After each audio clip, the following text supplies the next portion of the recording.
Hey guys, welcome back to another video. So just real quick, I've been reading a bunch of comments basically on all the 2042 videos going like, oh man, just quit this dead game, quit putting content up for this fucking game, you know, blah, blah, blah, stuff like that. You know, you guys have to understand that there's really not a lot going on in the FPS scene right now. I was planning to obviously put out that montage, which you haven't heard about it. So there's going to be different content on the channel. There's going to be that montage. I'm probably going to play Leap. I'm playing Apex right now and playing World War III when that game enters its open beta. So there is going to be different content on the channel. There just isn't a lot of stuff that entices me at this current moment.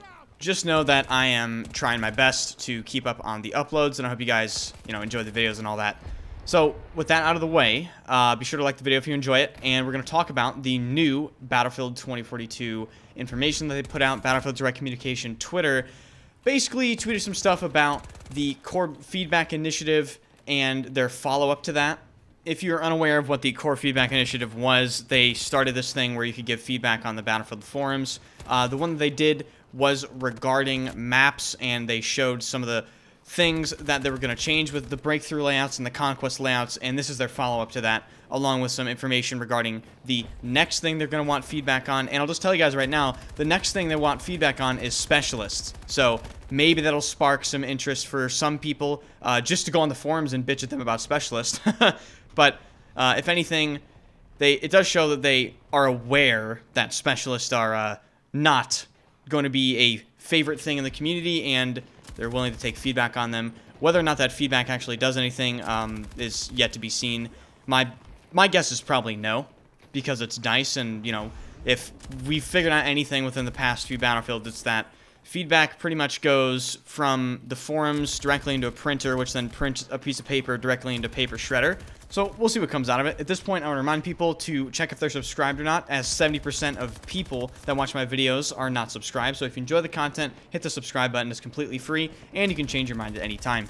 So moving on to the other content of this post here, they essentially go through traversal, kaleidoscope, renewal, and they say that they're going to update these maps. They actually show pictures of where they added cover on some of these areas. Funnily enough, I think one of the pieces of cover they added is actually taken directly from Battlefield 4, or it's modeled directly after something that was in Battlefield 4. It's that little, if you remember on Pearl Market, there's little outpost areas that you could go inside of. I'll put the picture of it on the screen right now.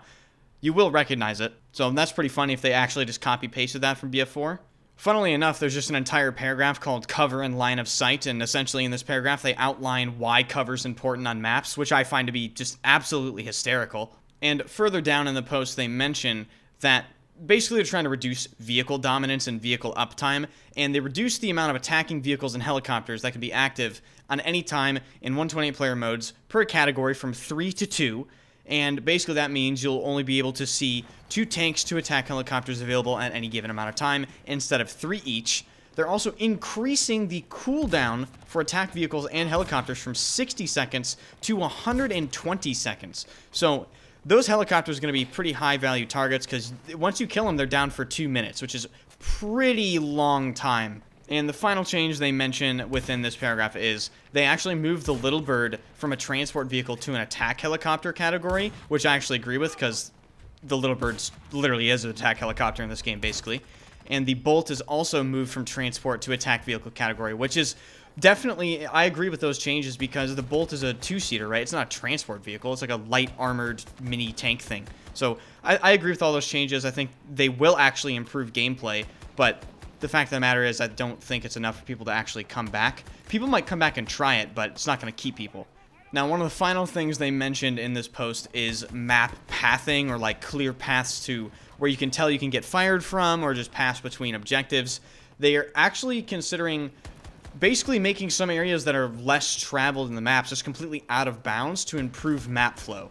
And they actually show a screenshot here. This, at first I saw this, I thought they were just deleted this whole area, and like, I thought they were showing, here's before and here's what you get to play on after, but actually this is now out of bounds if they were to push this update, so that's fine. And they go on to mention when we can expect these changes to go to the actual game. The first changes apparently are to vehicle play, and availability of those vehicles will be ready in the next update. Following that, the updates to the flag-based spawn locations, cover, line of sight on Kaleidoscope and Renewal, those changes will all arrive during Season 1, which is a couple months from now. and apparently the other changes will be arriving in Season 2, which, if you notice, we haven't even gotten a solid release date for Season 1, and some of these changes aren't even going to arrive until Season 2. So that's, if I had to guess, at least 6 months away, if not more. And last but not least, they mentioned the next thing they want feedback on, which is specialists. So that should be a very spicy topic. I'm sure people will be pretty heated about that, actually. I'm sure a lot of the feedback will be completely worthless, like, oh, remove specialists. Like, they're not going to remove specialists. That's completely out of you're just out of your mind if you think they're going to do that. They've committed so many resources to it, and it's an integral part of the design of the game. So the real feedback you should be giving is something like, tie specialists to class systems, introduce gadget restrictions, stuff like that.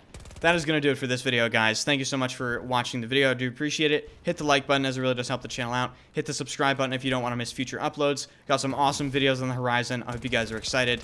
And check out my Twitch channel. I stream every single day on twitch.tv/enders. There's a lot of random shit that happens on there, which ends up in the Battlefield experience videos. So you get to see those disgusting moments happen live. I will see you guys in the next one.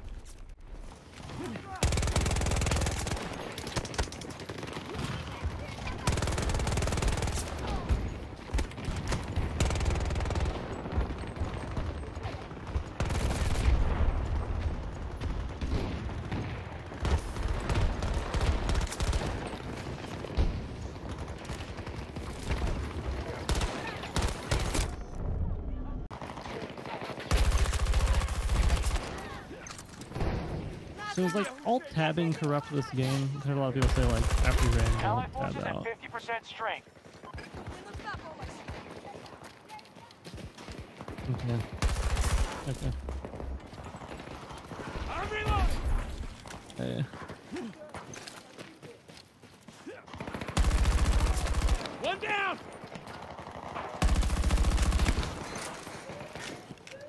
Charges blank. Make sure they detonate.